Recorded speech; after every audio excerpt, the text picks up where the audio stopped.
Alright guys, so we get asked all the time what calls we use, what sounds we like. The best way I can put it is there is no special call, no magic call, no magic sound.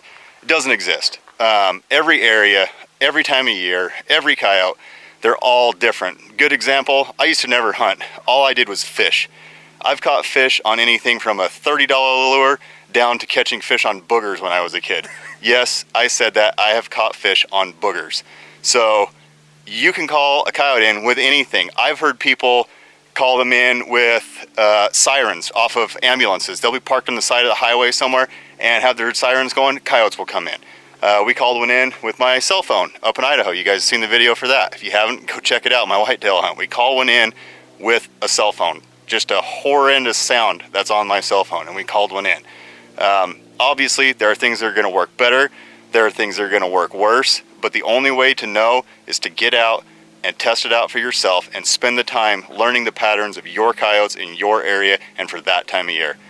With that, here's what we use, the sounds, the times of year, why, things like that, just to kind of give you a breakdown. But keep in mind, it's not a magical secret. It's just the way we do it. Alright guys, so like Micah said, there is no magic secret call to coyote calling. We get asked constantly, what sounds are you using? What call are you using? Guys, in reality, that doesn't matter. It honestly does not matter. If you like the sound of a particular call or something, that's different. But if you're looking to make the exact same sounds, the exact same things we're doing, honestly, it doesn't matter. As far as open reed calls that we use, I've used the Siri AP7 open reed call. That has kind of been my go-to open reed call for years. I can make a ton of different sounds on it. I love that call. As far as the Fox Pro, we've just really started using that this year. We've used it quite a bit, but we don't have one set series of calls. I literally have probably not played the same calls in the same sequence on stands back to back. I mean, I've used so many different calls, and the reason for that is finding what works in your area. That's just it. For your area, it could be completely different than what works for us. So if you've got a Fox Pro, if you've got hand calls, just go out there and try it. Try and see what works. And I don't mean try it for one stand or two stands. It's a test. You've got to go out there and really put the time in and find out what works in your area. There's several different things. You could be using coyote vocalization. You could be using just strictly distress calls. You could be using domestic animal sounds that come on the Fox Pro, anything like that. Just go out there and try it. That's the way to find out if it works. For us, for the most part, when we start calling coyotes early in the year, late September, early October is when we usually start to get after it, we use distress sounds. We pretty much stick to solely any kind of distress sounds. It works for us. We kill coyotes that way. It's not the end-all, be-all, only way to do it, but that's what we do. As we start getting later in the year, yeah, we mix in a lot more coyote vocalizations, a lot more howls, things like that at times, just to get a different response, to see what works. And there's not, again, one staple that we use consistently over and over that works. We mix it up depending on the stand, depending on the time of day, time of year. There's just so many variables that go into coyote hunting and to be successful in coyote hunting. So I love that you guys are asking the questions about what calls we use, what sounds we use, but ultimately that's not the end-all be-all secret to getting coyotes to come in. It's everything wrapped in one. It's proper stand selection. The biggest thing is having coyotes in that area that haven't been called, that are hungry and willing to eat. The biggest thing is having coyotes in that area that haven't been called, that are hungry and willing to eat. If you've got a coyote that's hungry and hasn't been messed with, he'll come to, you could play Yankee Doodle Dandy on your call and he's gonna come in. I mean, I've heard some of the most horrific calling sequences in my life and had coyotes hard charging, full bore coming in. So the biggest key is finding those coyotes where they're at and if they're callable.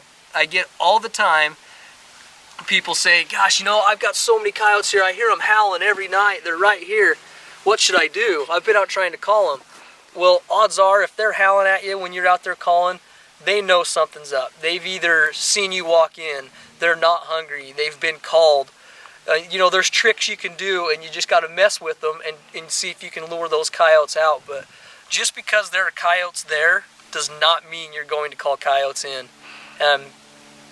In our country, you know, southern Utah, northern Arizona, Nevada, that we hunt a lot, I would dare say that probably 8 out of 10 stands, and this is a complete swag. What's a swag, Garrett? A swag is a scientific wild-ass guess. But I would say 8 out of 10 stands we make, there is a coyote that hears that call, whether they come in or not. You know, I would say our success rate, depending on the time of the year, I'd say 5 out of maybe 10 stands we call coyotes in. But 8 out of 10, maybe even 9 out of 10 stands, I can guarantee you there's a coyote that hears that call but didn't come in. Either he didn't like the sound I was making, or he wasn't hungry, or he'd been called. So just because there's coyotes in your area does not mean you can go out and turn on your call or start blowing your call and they're just going to come running in. Got to have a lot of factors all in line to have a successful coyote hunt. So appreciate the support, everybody. It means a lot to us. We've been going about 1.5 years now. We just can't wait to see what the future holds for us. But yeah, please, if you would, go ahead and like all our videos, subscribe to our channel. We're doing our best as we can to have videos out for you every single Wednesday. So go follow us on Instagram at hidden_instinct, also on Facebook. So thanks for the support, and we'll keep the videos coming. So like Garrett was saying, guys, there really is no secret to hunting coyotes. I used to get asked all the time back when I fished every day how I caught so many big fish. I caught all kinds of... You use boogers! Yeah, I use boogers. That's my secret. No, I'm just kidding. A lot of guys I worked with, I fished with them all the time, and I would usually almost always do better than them. The reason being is I got up before daylight and I fished until I had to go to work. I went on my lunch break and I fished the local ponds. I would leave work and immediately go fish. I literally fished every day, every spare hour that I wasn't working. And it put a little bit of strain on the family, but it gave me a lot of success. I did that for about 2 years.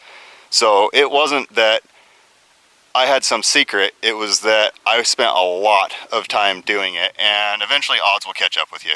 So if you guys are frustrated and you're not able to call coyotes in, just stick with it. Keep going, guys. You'll learn it, you'll figure it out, and then you'll get good. Perfect example is Garrett has been hunting coyotes since he was, what, 8 years old?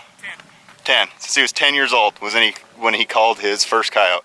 And he's like 73 years old now, so that's 37. Sorry, I got that backwards. So that's 27 years he's been calling coyotes, and he's done it a lot. You guys see how much we get out? He's done this his whole life.